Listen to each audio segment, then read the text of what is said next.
Ahí sí se ve, ¿verdad? Correcto, adelante. Perfecto, gracias. Pues sí, una disculpa por estos problemas técnicos, pero bueno, me da mucho gusto estar aquí con ustedes el día de hoy. Muchas gracias a Gustavo Espinosa por la invitación, a CIMEC también un saludo y muchas gracias a Ernesto Moreno de FECIME, ¿no? Me da muchas gracias, me da mucho gusto estar aquí participando. Muchas gracias por la amable invitación. Eh, y bueno, yo les voy a hablar hoy de hidrógeno. Entonces, en realidad el hidrógeno es un tema viejo nuevo, así le digo yo, o así me gusta mencionarlo, porque pues es un tema que en realidad desde hace muchos años se utiliza, ¿no? Lo que está sobre la mesa actualmente es el hidrógeno verde y el azul, pero en realidad el hidrógeno gris, por ejemplo, pues se utiliza desde hace muchos años, fue uno de los combustibles que llevaron el hombre a la luna. Entonces, pues imagínense, hace 53 años, ¿no? Entonces, pues ya hace muchos años se utiliza justamente el hidrógeno. Pero justamente lo que está sobre la mesa es el tema del hidrógeno verde, sobre todo en los esfuerzos de descarbonización, de transición energética y finalmente de la lucha contra el cambio climático. Y ahorita vamos a platicar un poco más por qué justamente el hidrógeno está en este contexto, digamos, o se enmarca dentro de los esfuerzos globales que hay para descarbonizar y para en la transición energética. Entonces, a mí me gusta empezar un poco por mencionar justamente qué es el hidrógeno. El hidrógeno es el primer elemento de la tabla periódica, es el elemento más abundante de la naturaleza y se encuentra compuesto con otros elementos. Ese es un tema importante. El hidrógeno no se encuentra solo, hay que descomponer las moléculas en las cuales se encuentra. Por ejemplo, la molécula del agua se encuentra compuesto con el oxígeno. También, por ejemplo, en el metano. Y, en fin, hay que descomponer la molécula para poderlo obtener. Esa es una de las características que tiene. Y la otra es que no es una fuente primaria de energía, como otros combustibles, sino se le considera un vector energético. Eso diría que es de los principales, digamos, características del hidrógeno. Es importante, pues, entonces, considerar estos elementos al momento que hablamos justamente del hidrógeno. Hay diferentes, seguramente ustedes han escuchado los colores del hidrógeno, y básicamente, digamos, es el mismo hidrógeno, lo único es un poco la fuente energética, el proceso de producción del hidrógeno, eh, para saber qué color le asignamos, por así decirlo, ¿no? Entonces, tenemos que el hidrógeno gris, como se le conoce, pues, proviene de combustibles fósiles, se descompone el metano, la molécula de metano, mediante un proceso que se llama reformado, y se obtiene el hidrógeno gris. El hidrógeno gris se utiliza actualmente pues, en diversos procesos industriales, en procesos de refinación, por ejemplo. Sin embargo, este hidrógeno es contaminante, es decir, justamente no es un hidrógeno limpio ni verde. Eh, y más o menos, para que tengan una idea, alrededor del 95% del hidrógeno que se utiliza actualmente en el mundo es gris. Y es justamente el que desde hace décadas pues, se viene utilizando en el mundo, digamos, en los procesos industriales. Eh, Otro hidrógeno que está puesto sobre la mesa en estos esfuerzos que hay es el hidrógeno azul. También proviene del metano mediante este proceso de reforming. Sin embargo, en su proceso ya tiene cierta captura de carbono, por lo tanto es considerado menos contaminante que el hidrógeno gris, sin embargo no es considerado verde. Es, digamos, un puente entre el gris y el verde. Y finalmente tenemos el hidrógeno verde, que es el que está nuevamente como en los esfuerzos que hay sobre descarbonización o para descarbonización industrial, y es el que se está queriendo impulsar a nivel global en todos los usos y aplicaciones que tiene, es el hidrógeno verde. Este se obtiene descomponiendo la molécula del agua, y se obtiene mediante un proceso que se llama electrólisis, utilizando unos equipos que se llaman electrolizadores. Y si la energía que se utilizó, la electricidad que se utilizó para hacer funcionar a los electrolizadores es de fuentes renovables, es de energía renovable, una central solar, eólica, geotérmica, pues entonces este hidrógeno se le considera el hidrógeno verde. Y este es el hidrógeno que se está impulsando como les decía. Los usos y aplicaciones del hidrógeno pues son muy variados. La verdad es que como es un vector energético, tiene diversos impactos en diversas industrias, y eso es lo que justamente lo vuelve atractivo. Se utiliza o se puede utilizar en almacenamiento de energías renovables. Finalmente, con esto se puede, digamos, solucionar el famoso tema de la intermitencia de las energías renovables, que en realidad pues se le conoce más bien, o deberíamos decirlo como variabilidad de las energías renovables. Sin embargo, pues en términos generales se le considera como intermitencia.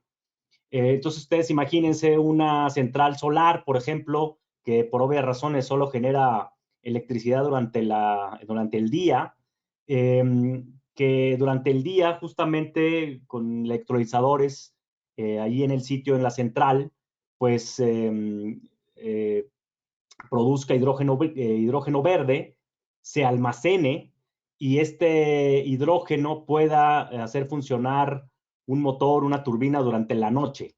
Y entonces estas centrales renovables pues podrían estar generando electricidad las 24 horas del día, los 7 días a la semana, los 365 días del año. Entonces, esta es una de las opciones que se están considerando para el tema de del almacenamiento de energías renovables y poder solucionar el famoso tema de la intermitencia, igualmente en el tema de las centrales eólicas. También se está considerando para la descarbonización del gas natural. A esto se le conoce como blending, es decir, el inyectar hidrógeno verde en un gasoducto para mezclarlo con gas natural. Actualmente ya se están haciendo algunos proyectos, pruebas piloto principalmente, para hacer esta mezcla, este blending. Eh, Se está haciendo hasta una proporción de hasta un 15% hidrógeno y un 85% gas natural, y se están haciendo pruebas, proyectos piloto en Reino Unido, por ejemplo. Ya ahí se está haciendo inyección o blending en un gasoducto o en una red de gas residencial. Está llegando a una población cerca de Newcastle. Eso es interesante porque pues finalmente ya se está haciendo, y esta mezcla pues llega igual a las casas y funciona como cualquier otro combustible, es decir, enciende un boiler, una estufa, en fin, ¿no? Es exactamente igual. Se están haciendo las pruebas, se están viendo los comportamientos de los materiales, en fin, una serie de cosas que se tienen que considerar, pero ya se está haciendo. También en California se están preparando las pruebas para que Sempra justamente haga este blending en una red de gas natural residencial, perdón, industrial. Entonces, bueno, pues ya se está haciendo, y eso es justamente lo que se está considerando. Y por otro lado, pues tenemos la movilidad. Ustedes seguramente también han escuchado las celdas de combustible de hidrógeno, los automóviles que ya funcionan con celdas de combustible de hidrógeno, autobuses y trenes ya están en funcionamiento en Europa, trenes que funcionan con celdas de combustible de hidrógeno. Se considera que para el transporte de mercancías de larga distancia, el transporte pesado de mercancías de larga distancia, es más eficiente el uso de celdas de combustible de hidrógeno por varias razones, en particular porque la recarga de estas unidades que tienen celdas de combustible, pues tiene una autonomía, digamos, mucho mayor que las baterías de litio. Se han presentado ya vehículos que tienen una autonomía de hasta 1000 kilómetros. Entonces, imagínense ustedes cargar o en una hidrogenera, que así se les conoce a las estaciones de recarga, ¿no? En vez de electrolineras para los vehículos eléctricos y gasolineras, ¿no? Se les conoce como hidrogeneras. Entonces, ustedes cargan en la Ciudad de México, por ejemplo, y podría llegar el vehículo hasta, pues prácticamente hasta la frontera con Estados Unidos, ¿no? Entonces, se considera más eficiente, no le agrega más peso al transporte, que ya de por sí es pesado por las mercancías que lleva, y no le tampoco el tema de espacio, ¿no? Las baterías ocupan más espacio, las baterías de litio. Entonces, esta es una opción que se está considerando muy viable, mucho más eficiente, y ya de hecho se están haciendo pruebas en aviones y barcos, aunque también ahí se está considerando el amoníaco verde o el green ammonia. Sin embargo, bueno, se están haciendo pruebas actualmente.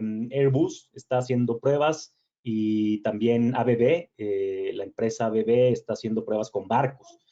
Y bueno, pues lo que se considera también, evidentemente, que son digamos, las tecnologías que van a mover más eficientemente estos transportes muy pesados, digamos, ¿no? Y finalmente, bueno, pues el tema de la descarbonización de las industrias, como ya lo comentaba, en temas de refinería, el green ammonia, pues también, digamos, el amoníaco se utiliza actualmente en la industria de los fertilizantes, y justamente se están buscando, de hecho, aquí en México, instalar una central para producir amoníaco verde, ¿no? Para la industria de fertilizantes, pero también en refinerías y en industrias finalmente también petroquímicas, del acero, alimentos también, vidrios, en fin, todos los que tienen hornos y demás, y procesos industriales que puedan sustituir gradualmente estos combustibles fósiles por hidrógeno verde.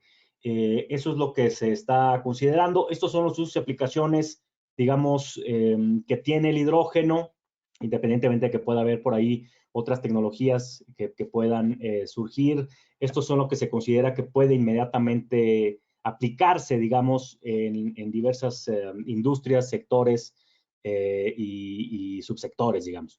Entonces, justamente esto es lo que está aplicándose. El hidrógeno en datos, aquí es importante mencionar que hay algunos estudios que ha hecho la Agencia Internacional de Energía, el Consejo Mundial de Energía y un organismo europeo que se llama Hydrogen Council. Y bueno, pues IRENA también, que es de renovables, y otras agencias y organismos internacionales. Todos coinciden en algo que es bien importante para México. Todos coinciden en que México puede tener hasta 64% de costos de producción más bajos comparados con otros países. Y esto fundamentalmente se lo atribuyen a tres características. Una es la ubicación geográfica, todos lo sabemos y pues aquí estamos, conocemos nuestro país.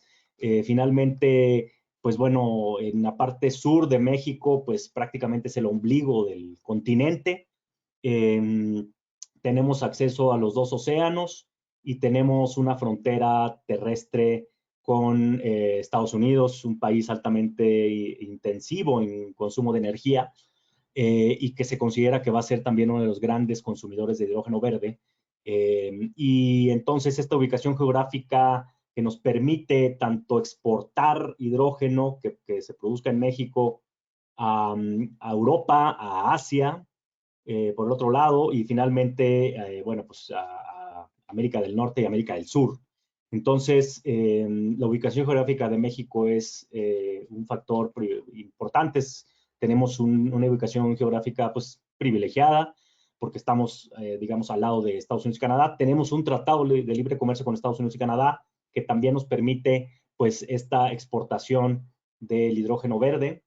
Y también tenemos una industria que está muy de la mano pues con Estados Unidos, con Canadá. Como ustedes saben, pues en la franja norte, en la frontera con Estados Unidos, pues hay una cantidad de industria importante. En la zona noreste, principalmente en Nuevo León, en Coahuila, en Tamaulipas, evidentemente, y bueno, también en otras partes como el Bajío y Estado de México. Pero sí, esta zona es considerada pues que puede ser importante para el tema de un hub de hidrógeno.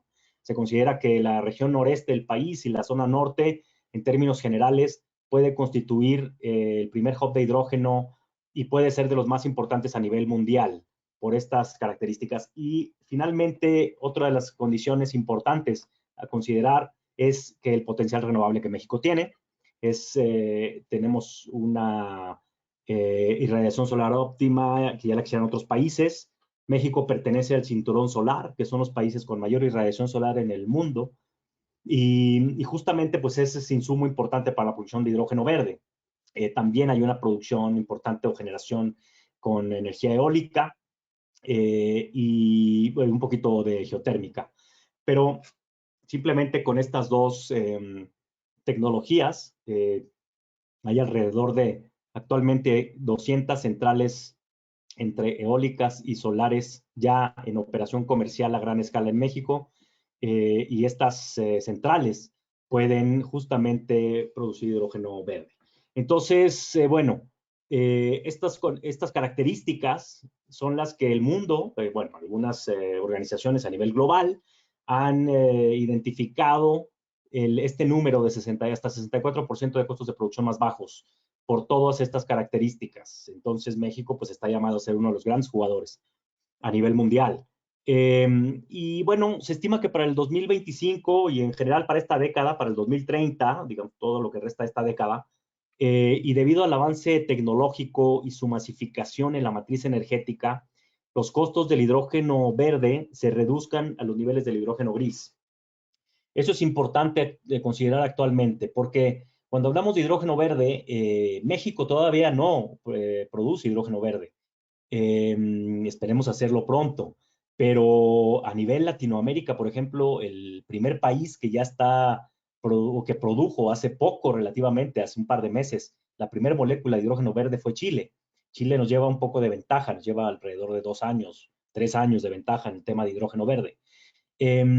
Y bueno, pues es importante siempre, al final, aunque veamos todo como digamos, un tema de medio ambiente, un tema de cumplimiento de metas verdes, de la Agenda 2030, de los Objetivos de Desarrollo Sostenible, al final todo pasa por costos, ¿no? Es decir, no podemos soslayar eso, tenemos que considerar que es una parte importante para hacerlo viable, la viabilidad financiera.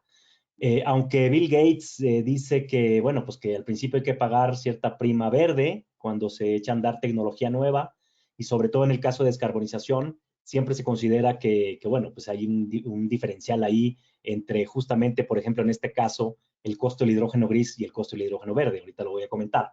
Pero sí Sí, se menciona siempre el tema de la prima verde, la famosa prima verde, y que sí se paga esa prima verde al final, ¿eh? Es decir, yo recuerdo que me tocó ahí participar en la Asociación Solar, la primer central solar que se instaló en México fue en el año 2013, y esta central solar generaba, bueno, sí genera 30 megawatts, sí generan 30 megawatts, y en ese entonces esa central en el 2013 costó 100 millones de dólares. Es decir, el costo de la capacidad de instalación de un megawatt en energía solar en el año 2013, 2014 era de 3.5 millones de dólares más o menos el megawatt. Actualmente, instalar una central solar a gran escala, digamos, es importante la escala, pero instalar un megawatt cuesta alrededor de 600, 700 mil dólares, digamos, en una central a gran escala. Imagínense cómo ha caído el costo, si ustedes lo ven, de 600, 700 mil dólares a 3 millones, 3.5 millones de dólares. Israel, Sí. maestro, unas preguntas. Tenemos ya Sí, preguntas acumuladas, me gustaría que nos las fueras sí, contestando. perdón, yo me solté hablando, pero adelante, por favor, claro. Gracias. Mira, hay una pregunta, dice hay varias. ¿Cuál es la ventaja de usar el blending combinado con gas natural, a diferencia del gas natural directo por las emisiones de gases, o mejora el poder calorífico también? Ahora sí que es una doble pregunta. Es la Sí, primera. si quieren que las conteste, si quieren, o las haces varias, como tú digas. Te contéstame esa y luego nos Ah, vamos a la siguiente y así. sí, perfecto. Sí, cómo no. Sí, lo que se considera es que descarboniza el gas natural, digamos. Es decir, al final del día, aunque se considera el gas natural un combustible menos contaminante que otros, o que emite menos CO2 a la atmósfera, o que tiene menos, digamos, características en ese sentido, al final sigue siendo un combustible fósil, ¿no? Y Y bueno, pues lo que se busca es descarbonizar el gas natural, digamos, o tratar de descarbonizar con esta mezcla. Al final del día, sí hay asuntos ahí importantes que considerar con respecto a la molécula del hidrógeno y, en consideración con el gas, es más pequeña, se escapa más, y en temas de volumen, se necesita más volumen para el mismo poder calorífico. Pero sí, digamos, pues son temas que se están actualmente resolviendo, seguramente se habrán de resolver, o sea, no digo que es un problema, pues si hay algunas diferencias, nada más hay que hacer un macheo. Por eso, actualmente el porcentaje es hasta el 15%. Entonces, ¿qué es lo que se están haciendo pruebas? Pero pues básicamente es eso, ¿no? La descarbonización del gas natural. Correcto. Ahora, ¿mejora el poder calorífico la mezcla? Pues sí, sí hay una mejora, digamos, pero como digo, sí necesita más volumen, digamos. Entonces, hay un tema ahí que hay que considerar, digamos, en esta mezcla que se hace, ¿no? ¿Algún porcentaje, alguna referencia? Pues bueno, depende un poco lo que estamos comparando, digamos, ¿no? Que a mí a veces luego me gusta un poco más bien hacerlo en términos de comparación. Por ejemplo, para que tengan ustedes una idea, ¿no? Y hablando más bien de comparaciones, hablando de kilogramos, lo podemos poner en otras unidades de medida, pero Ok. por ejemplo, un kilogramo de hidrógeno es 2.78 kilogramos de gasolina, hablando en kilogramos, ¿verdad? 2.80 kilogramos de gasóleo, 2.40 kilogramos de metano, por ejemplo, ¿no? 1 kilogramo de hidrógeno. Entonces, bueno, pues ahí un litro, hablando en litros de hidrógeno líquido, es 0.2 litros de gasolina o 0.2 litros de gasóleo, en fin. O sea, sí hay unas comparaciones que habría que fijar un poco la unidad de medida. Yo ahí lo que sí diría es más bien determinar cuál es el uso y aplicación. Creo que eso es importante porque se puede licuar, se puede gasificar. Entonces, pues habrá que ver finalmente cuál es el uso y aplicación. Por ejemplo, si lo van a producir para almacenarlo en una central solar, bueno, pues tiene sus propias características que hacer blending o que utilizarlo en celdas de combustible de hidrógeno. Todo eso evidentemente tiene sus diferentes costos y sus diferentes, digamos, formas de compararlo con otras unidades de medida. Perfecto. Siguiente pregunta. ¿Qué pronóstico existe respecto al posible mix entre pues, los autos eléctricos y los operados con hidrógeno? Bueno, en realidad sí, eso es bien interesante porque lo que a mí me ha tocado ver un poco es que costó cierto cambio de chip, por así decirlo, en relación a la utilización o el incremento en la fabricación de autos eléctricos y en la utilización de los autos eléctricos y en la tecnología, digamos. Y resulta que ahora tenemos otra tecnología, ¿no? Que puede ser como, digamos, un atajo o que se salta, digamos, el tema eléctrico. La verdad es que creo que a nivel internacional los esfuerzos para poner a los autos eléctricos a un costo accesible, similar a los vehículos de combustión interna, eh, y pues bueno, a gasolina o a diésel, pues se están haciendo esfuerzos importantes y algunas armadoras ya han anunciado que para el año 2035, algunas de ellas, por ejemplo, ya van a dejar de fabricar vehículos de combustión interna y van a fabricar solamente vehículos eléctricos. Esto va a traer un abaratamiento, digamos, en el costo de los vehículos, y también algunos países están prohibiendo ya la circulación en cierto momento, 2030 por ahí, sobre todo países escandinavos, la circulación de vehículos a combustión interna. Entonces, eso también va a traer una baja, pero realmente puede funcionar y se considera, de hecho, que lo más eficiente, todas estas aplicaciones que mencioné, se considera más eficiente en los vehículos y en la movilidad, pues en términos generales, por lo que comenté un poco, el peso y pues al final solo genera vapor de agua, las celdas de combustible hidrógeno cuando hacen, digamos, combustión en un vehículo. Entonces, pero creo que sí puede haber, y volviendo a la pregunta, y ya para no extenderme, este mix puede ser inicialmente importantísimo. Yo creo que en algunos años vamos a tener vehículos eléctricos con baterías de litio y posteriormente vamos a dar el salto en los vehículos con celdas de combustible hidrógeno. Ya existen flotillas de taxis en Europa, en París, por ejemplo, y en otras ciudades que funcionan con hidrógeno, y ya existen autobuses de pasajeros urbanos que funcionan con hidrógeno, con celdas de combustible hidrógeno. Sí, estaba Entonces, viendo que hasta bicicletas, digo, de motocicletas, ya en motonetas en París, ¿no? sí, ya hay bicicletas que tienen sus dispositivos de almacenamiento de hidrógeno y son unas como cápsulas o cartuchos que se introducen, que son las celdas de combustible de hidrógeno. Sí, pero evidentemente, pues el tema es todavía los costos, ¿no? Ahora, ahí es un tema importante y ahorita si bien pasamos a la siguiente pregunta, pero es un tema interesante porque yo al final, como siempre digo, el tema de costos, pues,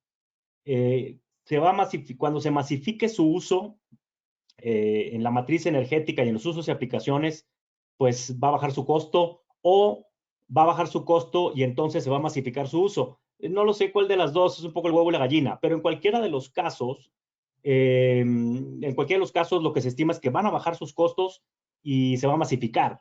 Entonces, en ese momento es cuando vamos a dejar de pagar la prima verde que dice Bill Gates, la prima verde que se pagó con la tecnología solar, incluso con la tecnología eólica, y al final, pues, vamos a tener un vector energético que a un costo accesible y pues cero contaminante, ¿no? Muchas gracias, Israel. Otra pregunta, ¿son turbinas especiales para hidrógeno o son las mismas las de los aviones? No, sí hay unas adaptaciones, pero ya se están fabricando. Rolls-Royce, aunque suene un poco como la marca, digo, siempre Rolls-Royce se identifica más como un vehículo de lujo, ¿no? Pero también tiene su parte, digamos, industrial y sus motores y turbinas que sirven para diferentes usos y industria Sí, y claro. demás.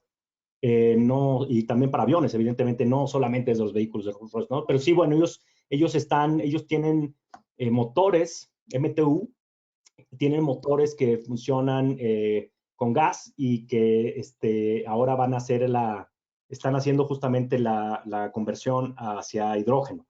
Y ellos ya para el 2025 están considerando ya tener motores que funcionen solamente con hidrógeno. También en el caso de Cummins, por ejemplo, la empresa estadounidense de motores, y turbinas, por ejemplo, Toshiba y otras por ahí que también están en esto y sí necesitan una modificación, puede ser una adaptación, pero sí, pues ya funcionan. Y hay también tractocamiones que se están fabricando específicamente para funcionar con hidrógeno. Correcto.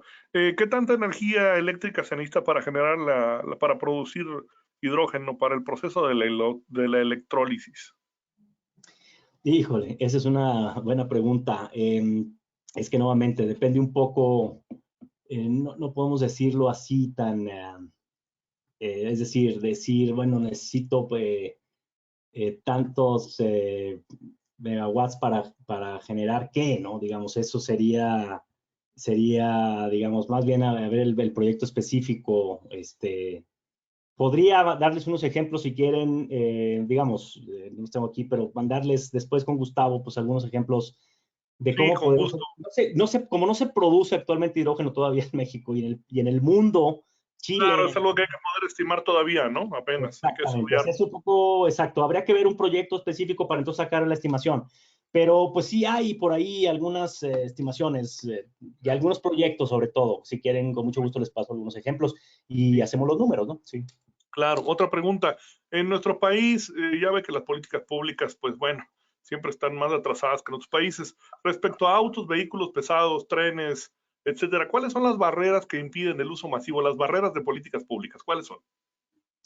Bueno, en realidad el tema del hidrógeno no está regulado, es decir, ya hay empresas y hay empresas que en la asociación que ya trabajan con o que producen hidrógeno, pero es hidrógeno gris, como Linde o Air Liquid o Infra, que trabajan también con otros gases como argón o nitrógeno, oxígeno, en fin, y todo eso está, digamos, pues supervisado, regulado, en fin, el gas natural mismo, ¿no? Tenemos una regulación robusta. Sin embargo, no hay una regulación, se necesita trabajar en NOMS, en normas oficiales mexicanas, pero inicialmente yo diría que no, porque además yo creo que no hay que sobreregular, digamos, o no hay que regular algo cuando todavía no necesita regularlo, ¿no? Y incluso yo siempre pienso que el mercado le gana a la regulación, usualmente, y las innovaciones y disrupciones tecnológicas le ganan a la regulación. Sí, Pero pues así quitando estuvo el gas eso, natural comprimido, ¿no? sí, exactamente. Sí, yo lo que siempre digo es que se puede utilizar en forma similar la regulación para el gas natural o para el sí, para las diferentes, digamos, formas.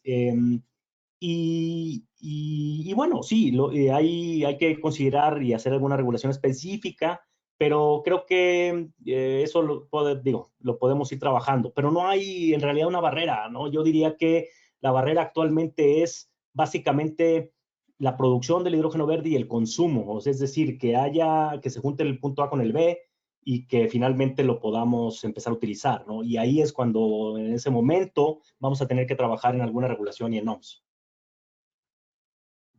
Correcto. Otra pregunta.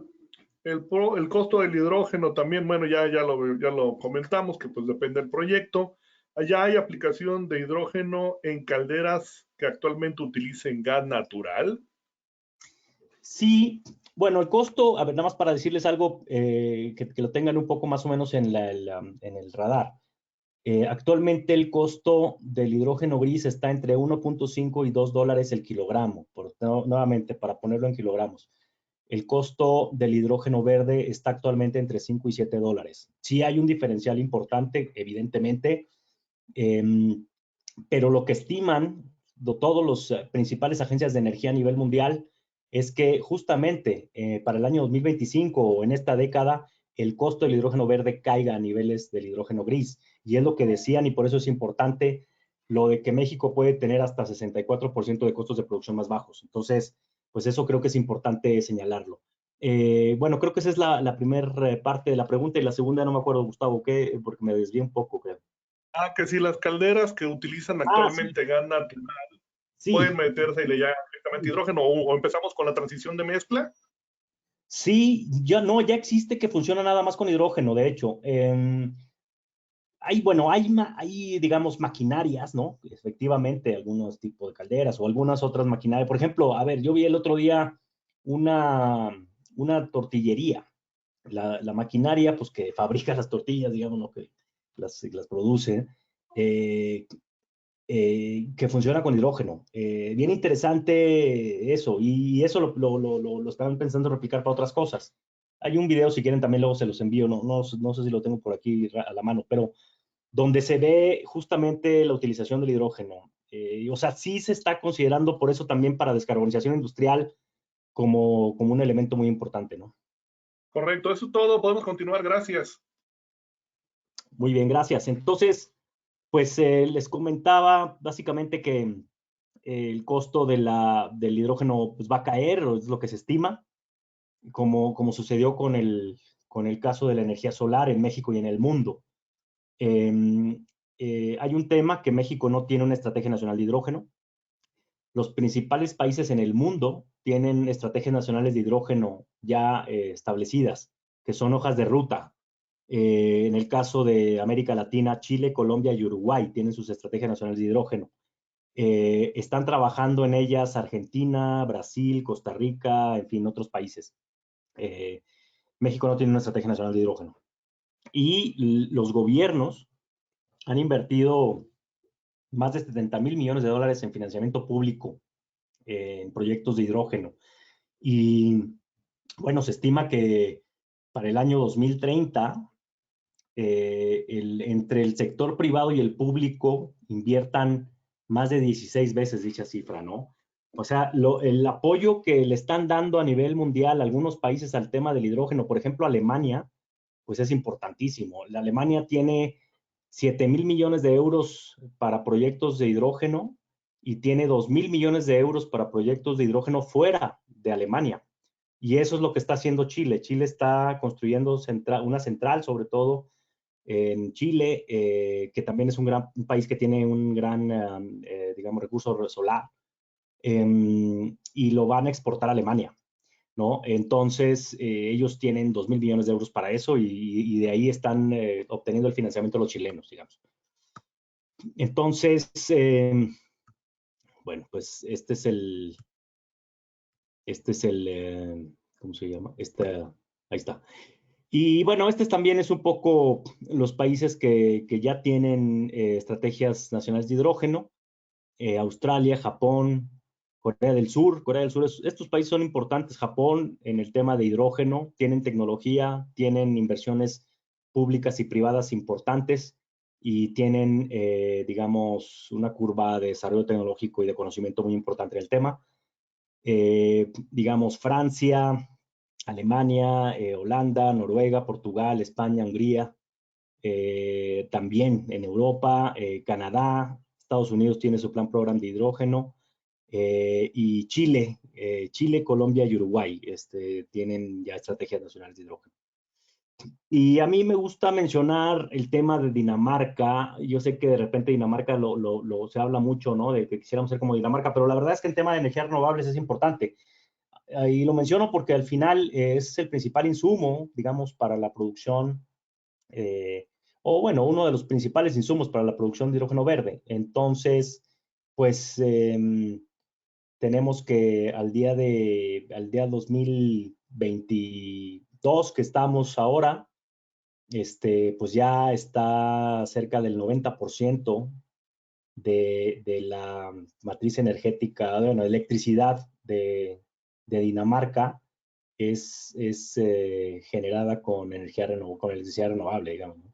Entonces, para el 2030 ellos consideran que el 100% será con energía renovable, solar, biogás, biomasa eólica y ya nada de fósil, digamos, ¿no? Ellos para el 2030 van toda su electricidad provendrá de fuentes renovables.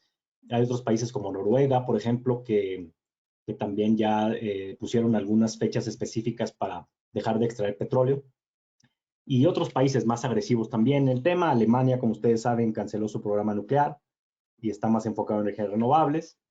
Sin embargo, pues hay países como Francia que pues el 80% de su electricidad es con energía nuclear.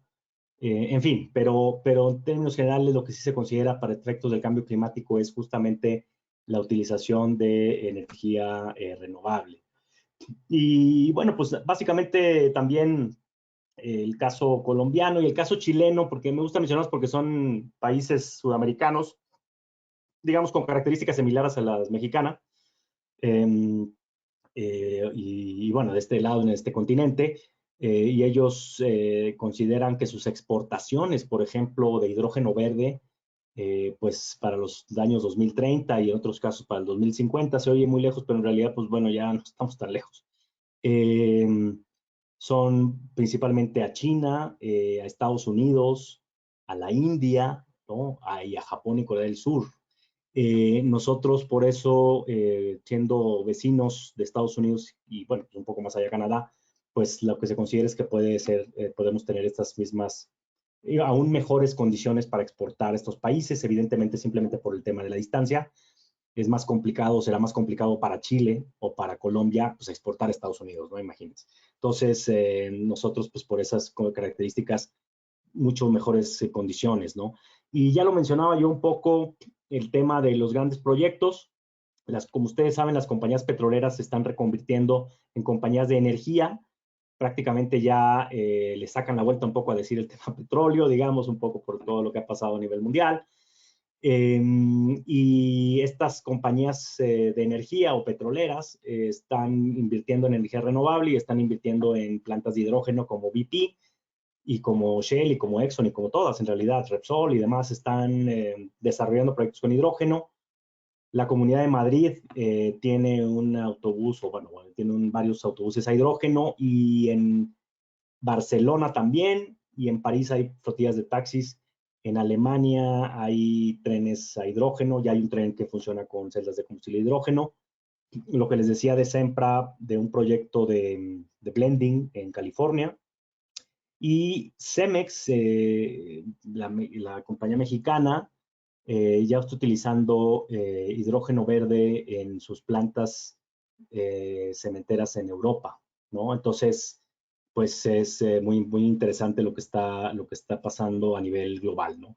Y al final, pues todo esto nuevamente se enmarca dentro de la Agenda 2030, de los Objetivos de Desarrollo Sostenible, que México los firmó, son de la ONU, que menciona que, pues bueno, debemos de garantizar el acceso universal a servicios energéticos fiables y modernos, una buena proporción de energía renovable en el consumo final total de energía, de aquí a 2030 modernizar la infraestructura y reconvertir las industrias para que sean sostenibles, adopción de tecnologías y procesos industriales limpios. Básicamente lo que dice es hay que descarbonizar. Y uno de los elementos y componentes de la solución para descarbonización es el hidrógeno. La verdad es que no veo otro componente como el hidrógeno con esas características. Por ahí se ven otras tecnologías de repente, por ahí vi algo de energía de fusión, por ejemplo, pero en términos generales no hay otro el vector energético o elemento que pueda considerarse, digamos, importante o que pueda llevar a cabo con éxito la descarbonización y finalmente la reconversión de procesos industriales. Entonces, por eso la importancia justamente del hidrógeno. Bueno, hasta aquí es la presentación. No sé si hay alguna otra pregunta, Esteban Gustavo. Sí, yo creo que sí hay más preguntas. ¿Se traslada comprimido o licuado? Preguntan. Bueno, digamos, se puede transportar en un ducto y sí, se puede comprimir y también se puede, evidentemente, licuar como tal. Es un tema de presiones y temperaturas como otros gases. Pero sí, pues tiene, digamos, diversas formas en las cuales se puede almacenar y se puede transportar. Correcto. Bueno, aprovecho para saludar a los estudiantes de la Universidad Tecnológica de San Juan del Río, alumnos de nuestro vicepresidente, del doctor Ángel Marroquín de Jesús. Saludos a los estudiantes, gracias por acompañarnos. Que si repites el costo del hidrógeno gris y el hidrógeno verde, por favor. Sí, cómo no. El hidrógeno gris está actualmente entre 1.5 y $2 el kilogramo. Y el hidrógeno verde está entre 5 y $7 el kilogramo. Gracias. Me preguntan qué normas existen para el manejo del hidrógeno, para la seguridad. Bueno, esa si me permites contestarla. En México pues no hay una norma como tal, pero pueden consultar la NFPA número 2, ¿sí?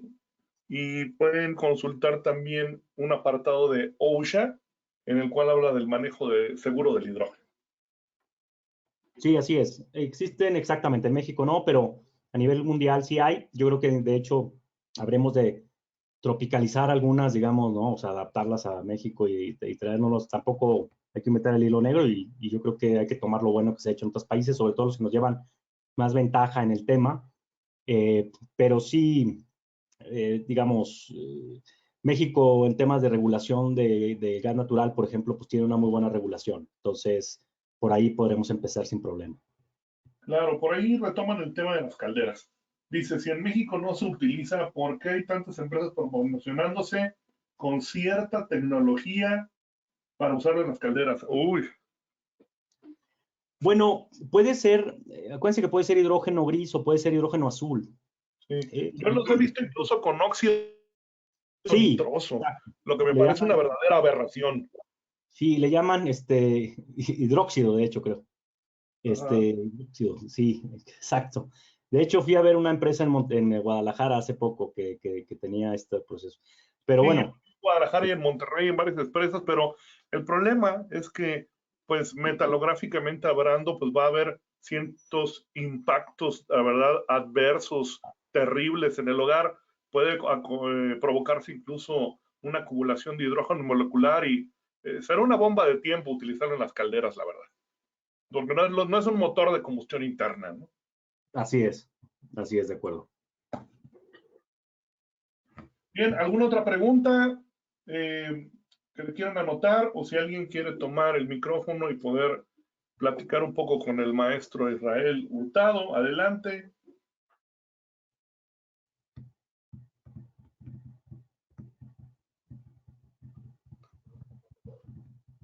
Gustavo, buenas noches, soy Jorge Ugalde. Adelante, maestro. Nada más, a mí me preocupa que se dijo aquí que México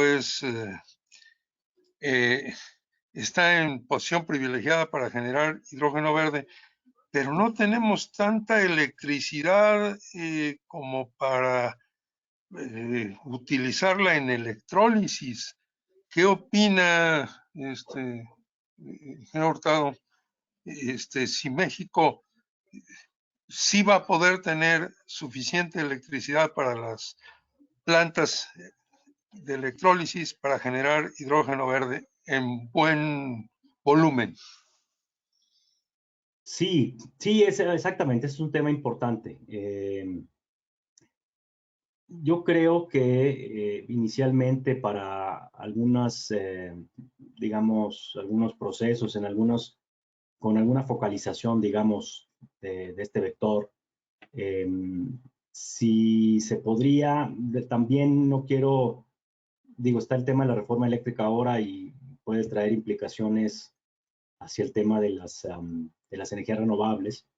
Pero bueno, la capacidad instalada que hay actualmente, estas alrededor de 200 centrales, pues pueden tener cierta capacidad de producción. Habría que, sí, efectivamente, habría que ver qué tanto podemos. Pero bueno, al final del día, creo que lo importante será empezar, digamos, a hacer algo. Cada vez veo electrolizadores más eficientes, ya veo electrolizadores que con tecnologías de última generación, digamos. Entonces, pero sí, creo que de hecho México, si aprovechara todo el potencial renovable que tiene, tanto solar como eólico, principalmente solar, pues estaría en mejor posición, digamos, ¿no? Pero pues sí, puede ser un tema, efectivamente, ingeniero. Gracias, maestro Ugalde. Adelante, Gustavo Espinosa Barreda, pide la palabra, de Veracruz. Saludos. Sí, muy amable. Bueno, hemos escuchado con atención todo lo que nos ha expuesto nuestro expositor del día de hoy. Muy interesante, bien sustentado. Pero tal como lo manifiesta, ¿verdad? Nosotros tenemos un atraso. Y en el último punto, pues sí, es hablar de la reforma, hablar de que existe la suficiente capacidad, sí existe, Ugalde, siempre y cuando la permitan, ¿verdad? Pero ya es entrar en otra polémica. Bien, mi comentario. El Instituto Mexicano del Petróleo, mediante el ingeniero Miguel Maciel, tiene un programa del 2020 al 2050. Bueno, ya lo van a ver los jóvenes, ya, uno ya no los va a ver. En donde se está viendo precisamente lo relativo al impacto que pueda sufrir los aceros que se manejan para las tuberías de transporte, el API 5LX, de bajo contenido de carbono y altas aleaciones. Ya se están llevando a cabo estudios bastante directos, ¿verdad? Con ello. Ahorita lo que me sorprendió es que se comentó que había unas plantas en Pemex que están utilizando el hidrógeno verde. No alcancé a escuchar cuál era. Me pudiera... No, todavía no. No, ellos utilizan hidrógeno gris, sí. Sí, yo también me quedé sorprendido. Sí, no, hidrógeno verde no. No, sí, CFE quiere. CFE sí, perdón que la interrupción. De hecho, la Secretaría de Energía y CFE pusieron en el PRODECEN, el Programa de Desarrollo del Sector Eléctrico Nacional, La sustitución de turbinas de gas natural a hidrógeno verde en los próximos años, no dicen cuándo específicamente, y ponen adición de nueva capacidad, de nueva tecnología en capacidad, el 1.32%, una cosa así, es muy poquito, un 1% de hidrógeno verde, pero ya lo ponen en unas gráficas y en el PRODECEN. Ellos entiendo que quieren producir algo de hidrógeno verde con su central solar que tienen allá en el norte y quieren sustituir también algunas turbinas y producir o generar con hidrógeno verde. Eso sí CFE lo quiere hacer, pero Pemex está más bien con hidrógeno gris. Sí, sí, por eso en el programa que tienen ellos le llaman mapa de ruta, Así es. en el IMP, y se está viendo tanto el porcentaje de inyecciones que va a ir desde el 5 al 30, pero ver el impacto tanto para la capacidad mecánica y química en las tuberías, y sobre todo pues del análisis que se va a requerir de la antigüedad de las tuberías, ¿sí? Para poder realizar después ya la viabilidad económica y el análisis de riesgo de los mismos, pero yo estoy con usted y sí estoy convencido de que este es el futuro. Los eléctricos pues, suenan muy bonitos, pero tarde o temprano van a ser contaminantes. Suena ilógico, sí, suena totalmente ilógico que van a ser contaminantes, porque si nos fijamos en las baterías, en las pilas, ¿qué van a hacerle a esas pilas tarde o temprano? ¿Sí? Entonces, en cambio, manejar el hidrógeno podría dejar a la industria automotriz tal como está, encontrando los sistemas, los ajustes, los aditivos y lo necesario para utilizar el mismo sistema de combustión, ¿sí? Que es lo que está manejándose actualmente, en algunos lugares en Europa, a nivel de prototipos y a nivel de aquí. En México mismo aquí tenemos unos prototipos, motocicletas. Entonces, el futuro es el hidrógeno, 100%. Y ahorita sí me gustaría ver la posibilidad, maestro, de que si nos pudiera orientar, ¿quién más está trabajando sobre la inyección a gasoductos, aparte de lo que se supone que va a ser el IMP? Porque, bueno, el IMP pues está a expensas de que el gobierno no le cambie la jugada y que pueda seguir trabajando en su programa. Pero si existe alguna otra área, ya sea académica o industrial, donde podamos ver lo que es la inyección a gasoductos, nosotros nos dedicamos a eso, a los gasoductos. Sí, no, en realidad no. Es decir, sí, bueno, Pemex ha manifestado algún interés por el tema, pero donde he visto más interés es en las empresas que transportan y comercializan la molécula del gas. Por ejemplo, empresas mexicanas como Fermaca o como Gas Natural del Noreste, o empresas internacionales como Engie o Enagas, pues ellos sí están, digamos, interesados en hacer blending o, bueno, por lo menos entrar un poco más en este tema. También hay otras empresas que están vinculadas a estos temas, como es Gensa y Enestas. Pero bueno, finalmente los que transportan y comercializan como las que mencioné al principio, pues están muy interesados en desarrollar blending o hacer algún proyecto por ahí con él, pero más bien son el sector privado. Gracias, muy amable, maestro Espinosa. Gracias. Una pregunta más. Toma la palabra Enrique Cedillo de CIMEC, por favor.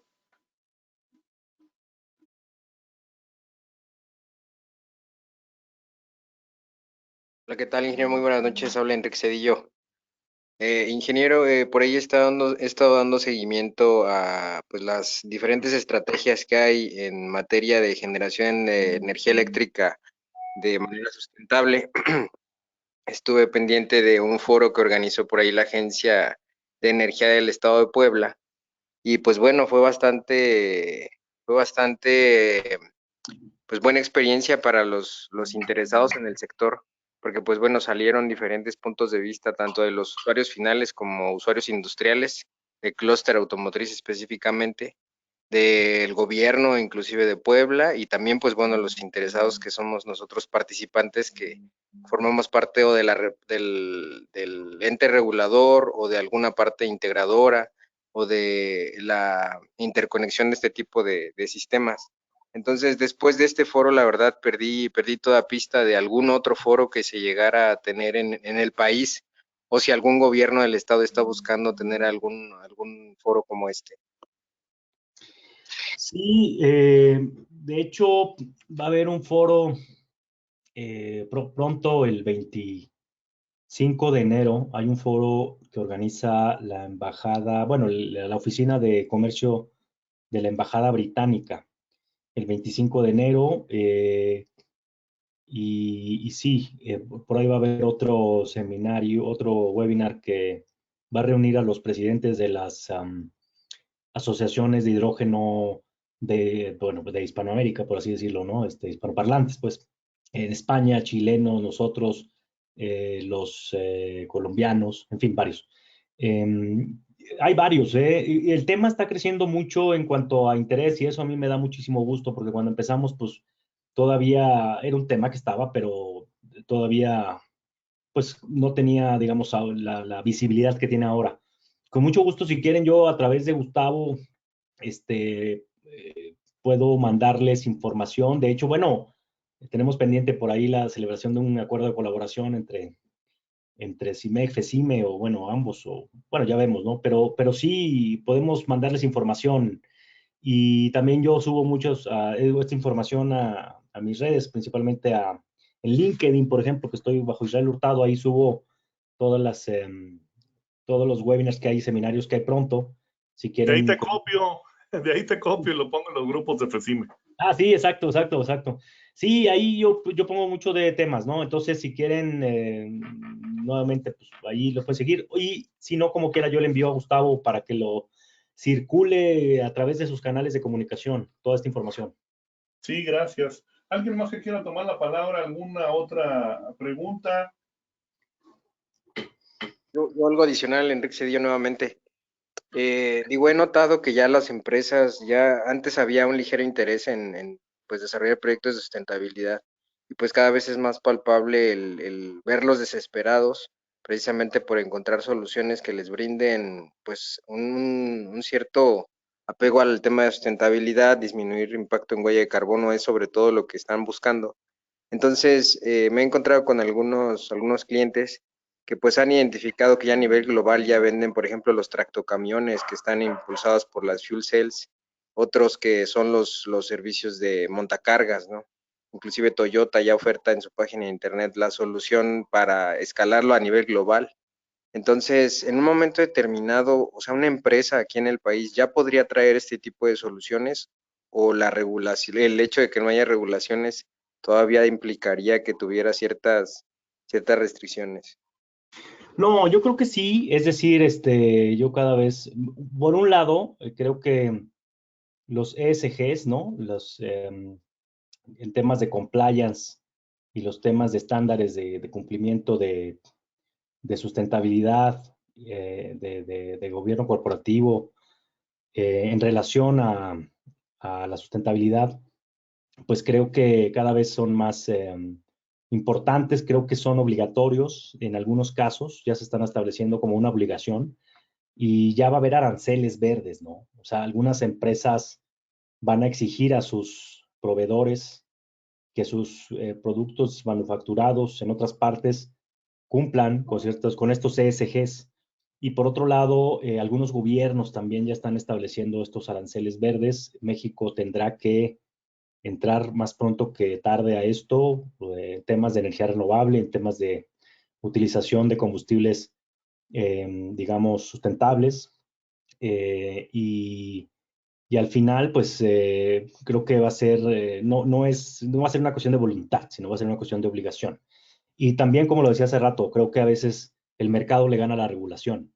Entonces, creo que ahorita sí, definitivamente yo creo que podrían hacerse algunos proyectos. De hecho, ya hay algunos proyectos que se están empezando a hacer, bueno, en diferentes etapas de desarrollo para hacer blending y para hacer para producir hidrógeno para generar energía o electricidad y también para producir amoníaco verde. Entonces,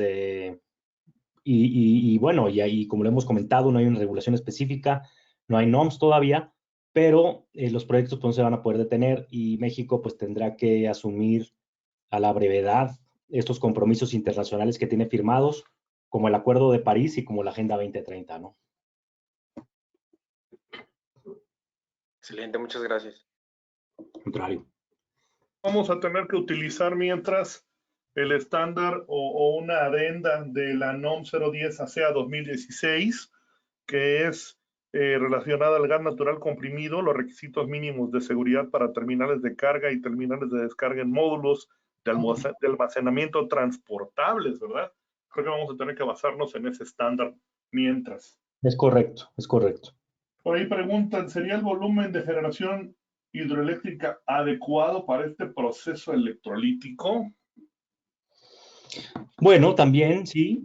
Bueno, ahí yo mencioné, digamos, los colores que más se mencionan o que más están sobre la mesa, que es el gris, el azul y el verde. Sin embargo, hay otros otros colores de hidrógeno, como el rosa, que es de centrales nucleares, por ejemplo.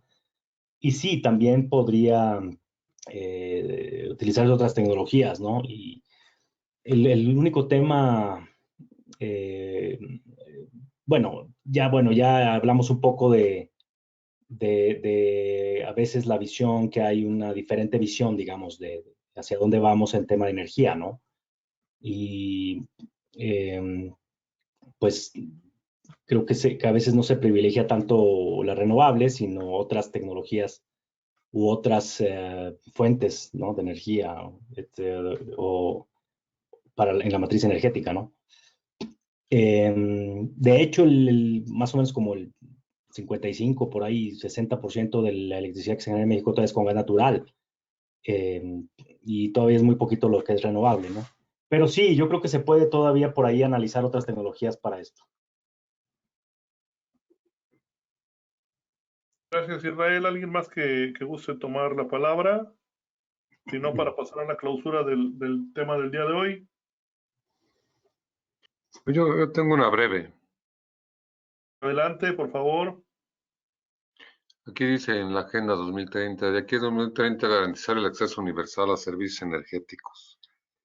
Esto yo creo que no se refiere a que un uso ya de hidrógeno verde más generalizado, ¿verdad?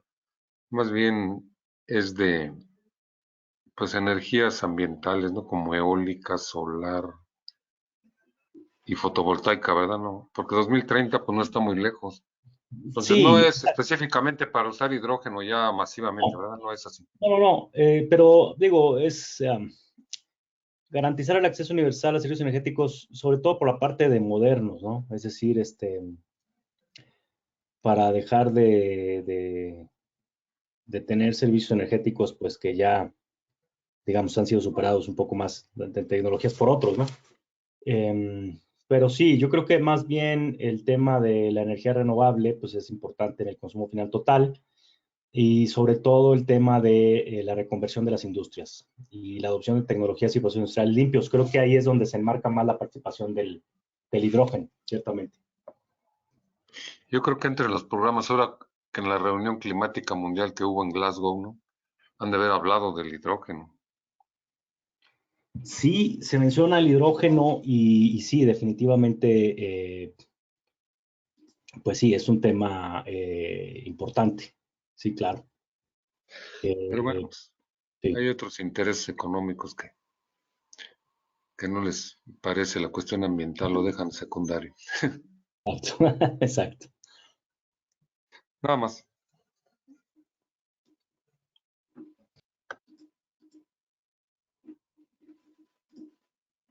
¿Alguna otra pregunta?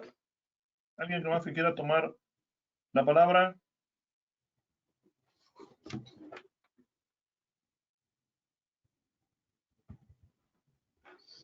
Oye, Gustavo, a mí ahorita pensé, ¿cuál sería la capacidad en, no sé, litros, kilos de hidrógeno que pudiera ser así como muy común, pues para algún tipo de industrias o algún tipo de procesos? Yo sé que esto depende del tamaño de la industria y del proceso, pero algún tamaño de planta de electrólisis que pudiera pensarse como tipo y que pudiera ser factible que se pudiera implementar en México. Pues sí, efectivamente, es un poco más del tamaño del proyecto y demás, pero lo que se considera, por ejemplo, que los estudios lo han mencionado, y menciono mucho los estudios, y si quieren, con mucho gusto se los comparto, principalmente el estudio de la Agencia Internacional de Energía, el estudio del Consejo Mundial de Energía, y hay uno bien interesante que sacó recientemente la agencia de desarrollo alemana, que se llama GIZ. GIZ sacó un estudio para México, nada más, el potencial del hidrógeno, así se llama el estudio. Y pues bueno, lo que ellos consideran es que con la capacidad instalada que México tiene, nuevamente, con esa capacidad se puede tener una buena producción de hidrógeno. Obviamente no, es que no se puede dedicar todo, obviamente la capacidad actualmente pues se inyecta a la red, ¿no? En la mayor cantidad, hay otras cantidades, otras excedentes, digamos, por así decirlo, que están dedicados a la industria, pero con lo que hay, digamos, y con los excedentes que pueda tener, o si ya no hay una inyección, digamos, directa, nuevamente depende un poco lo que pase en los próximos meses, pues se puede tener una buena producción de hidrógeno, pero pues, nuevamente hay que ver los proyectos, ¿no? Pero les puedo enviar también alguna información en el sentido de proyectos para que ustedes pues saquen sus propias conclusiones, por supuesto. Yo tengo una última pregunta, si me permiten, Gustavo. Adelante, maestro Melgoza.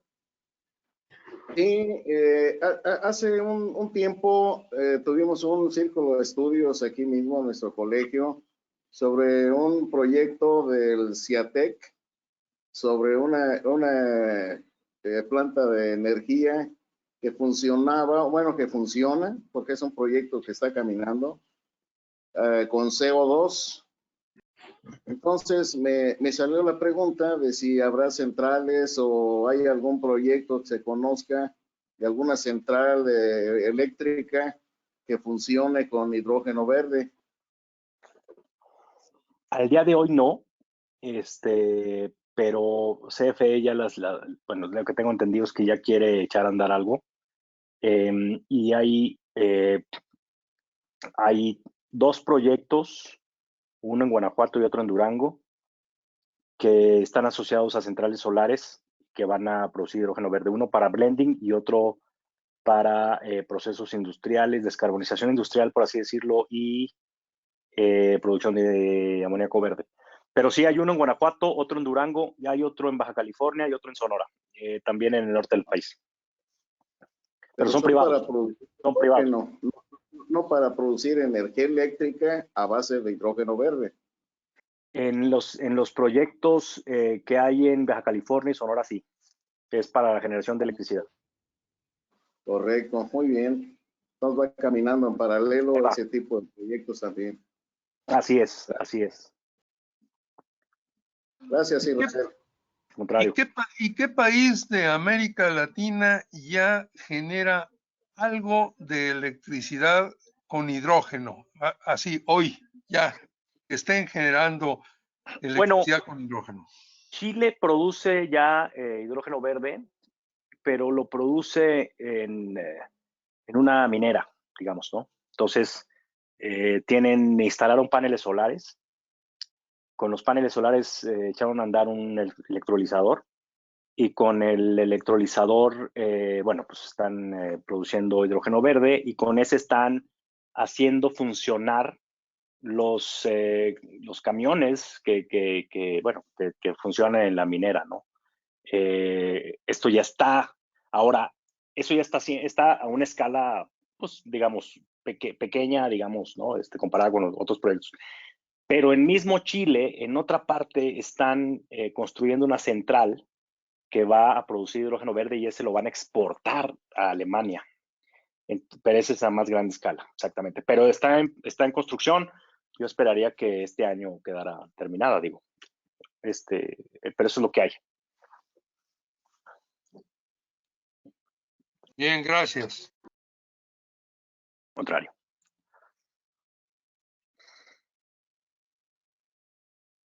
Si me permite, una breve.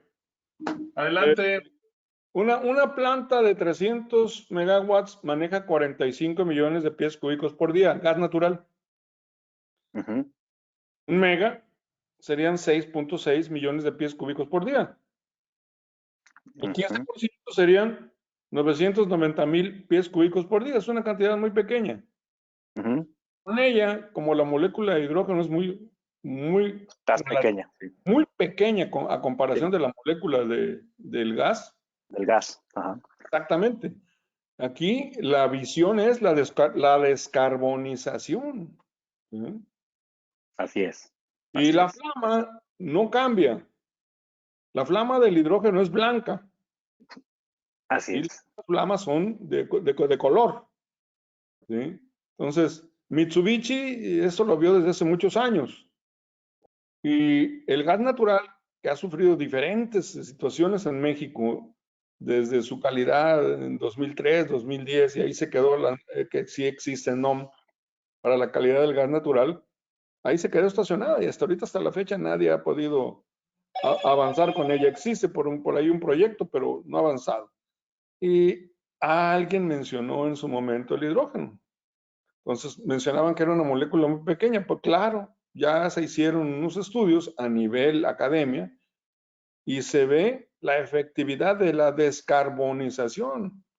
Entonces, cada proyecto va encaminado a lo que va a mover el hidrógeno, en lo que va a trabajar el hidrógeno, en lo que vamos a utilizar el hidrógeno, ¿no? Y aquí en este caso, en la generación de energía, estamos hablando de un ciclo combinado, 300 megawatts, como la que van a hacer ahí en el South, la ampliación, igualita.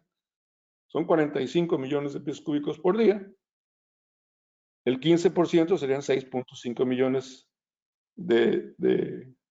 perdón, un megawatt serían 6.6 millones de pies cúbicos por día y el 15% de cada megawatt serían 990,000 pies cúbicos, no millones, pies cúbicos, ¿sí?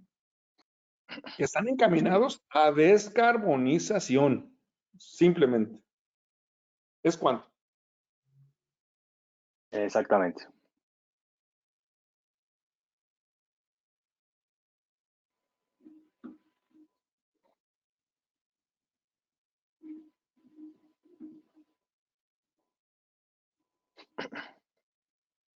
¿Alguien más? Mi pregunta con lo que acaba de decir el señor ingeniero Gustavo Espinosa, Senior, es la propuesta de reforma energética que está muy movida.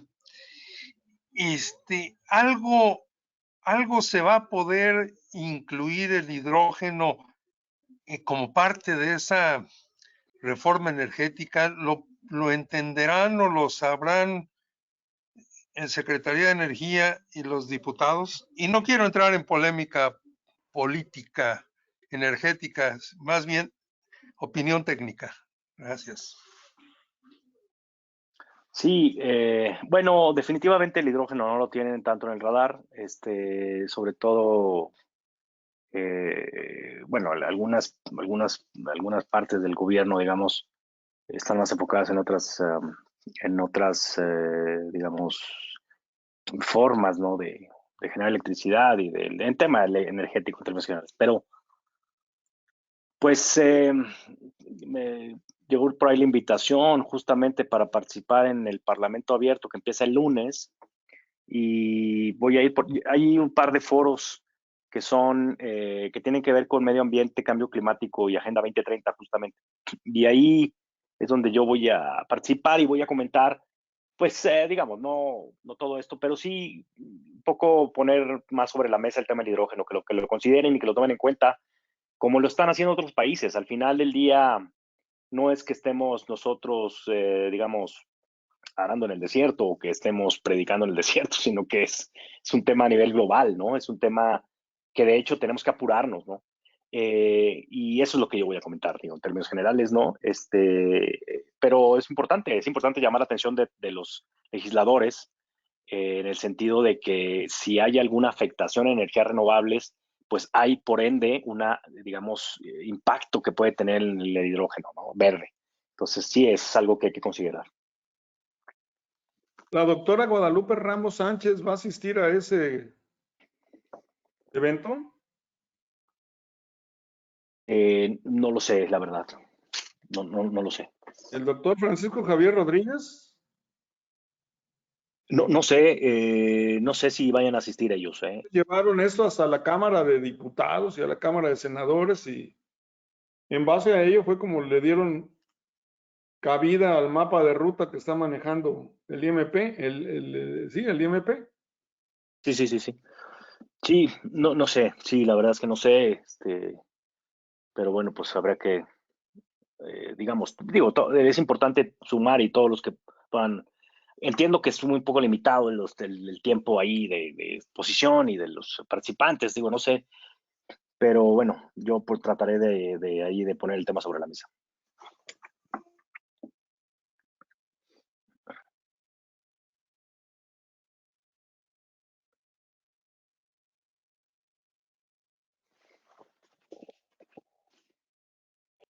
Bueno. Caray. Sí, adelante. ¿Alguien más? Si gusta tomar la palabra. Si no, pues solo nos resta. Miguel Ángel Nava de la Ciudad de México, ¿me escuchan? Así, adelante, Miguel Ángel. Mire, soy del CIME Ciudad de México. Únicamente les quiero comentar la experiencia que tuve el año pasado. Estuvimos instalando unos generadores que trabajan con hidrógeno para generar corrientes directas de 12, 48 y 120 volts. Estos generadores únicamente lo están utilizando como un respaldo, como si fuera un UPS. Actualmente las empresas trabajan con baterías y con sus cargadores. Entonces, cuando llega a fallar las baterías o llega a fallar el cargador, es cuando entra el generador. Y lo único que nos da hacia el exterior ese proceso es H2O. Ese es mi comentario.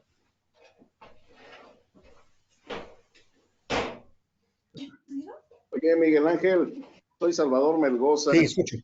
Vi por ahí en tu nota que pusiste en el chat que esos generadores te daban hasta 5 kilowatts. Sí, Esa capacidad podría incluso alimentar muy bien a una casa habitación o un negocio. ¿No sabes si se están utilizando ya de esa manera o no se ha pensado o cómo estuvo? ¿Para qué fin instalaron ustedes esos generadores? Mira, estos generadores se instalaron para ¿cómo se llama? A la empresa de clase mundial. Ah, la CFE. Ok. Entonces, ¿qué es lo que tiene CFE? Ellos tienen controles para lo que es radio, para lo que es comunicaciones y para Sí. lo que es la apertura y cierre de los circuitos. Sí. Entonces, hay lugares donde tienen los tres sistemas, 12, 48 y 130. Entonces, Sí. en ese lugar se instalaban los tres sistemas o un sistema únicamente. Ajá. Realmente no los hemos instalado para otro servicio, pues. No. Entonces, muy bien pueden sustituir unas baterías. Efectivamente, ese es lo de inicio, como ellos tienen baterías, Sí. entonces la opción era precisamente de dejar fuera las baterías, Ajá, únicamente estar alimentando con el puro rectificador y en el momento que falle el rectificador, entra a trabajar el generador. Exacto, no, está fabuloso para el campo de las telecomunicaciones. Ese proyecto Sí, está definitivo. genial. Está genial. Inclusive, No fíjense, piensa- ¿Y dónde están perdón, fabricando miren, esos generadores? bueno, La empresa precisamente está ahí en Querétaro. Ah, Entonces, fíjense, voy a tratar de que ellos nos pudieran dar una conferencia sobre el funcionamiento del equipo. perfecto. Muy Y bien. A ver, el Gustavo. equipo se compone del generador, el Sí, puente, que ellos le llaman el puente, para alimentar ya el sistema, y los 4 tanques de hidrógeno gris. sí. Entonces, ese Se es usa lo que se hidrógeno. maneja, ¿no? Sí, Sí, sí, entonces, el entonces no es hidrógeno. hidrógeno verde, entonces es hidrógeno gris, ¿ok? Ok. Sí, es hidrógeno gris, es hidrógeno gris. Y dentro de todo eso, pues realmente, como son tanques que nos tiene que surtir pues algún proveedor, tenemos que ver toda la facilidad para que puedan llegar los tanques hasta el lugar, cambiarlos y una serie de cosas, ¿no? Y se Claro. tiene por ahí detector de hidrógeno, otras alarmas, temperatura, etcétera, que va detectando el equipo. Y además de todo esto, ese equipo también va conectado a un nodo. Podemos conectarlo a un nodo y estarlo monitoreando a control remoto. Hombre, excelente. Y Y el más o menos espacio hay que equipo. ocupan debe de ser muy pequeño. Bueno, no, por ejemplo, el espacio para 3 equipos, estamos hablando que es de 2 metros por 5 metros para 3 equipos, Ah, caray, no, entonces, más el área de está muy tanques. grande. Ingeniero Nava, lo voy a Sí, sí, contactar sí, para que nos permitan una plática en el futuro, porque estamos ya sobre el sí. tiempo. Le agradezco su intervención, muy amables. Bueno, pues les No, agradecemos gracias a su ustedes. presencia, le agradecemos principalmente al maestro Israel Hurtado. Israel, gracias, muy amable por tu apoyo en esta exposición del tema del hidrógeno verde este 11 de enero. Te haremos llegar este pequeño reconocimiento electrónico a tu cuenta. Muchas gracias. Muchas gracias, al contrario, un placer, un abrazo, buenas noches.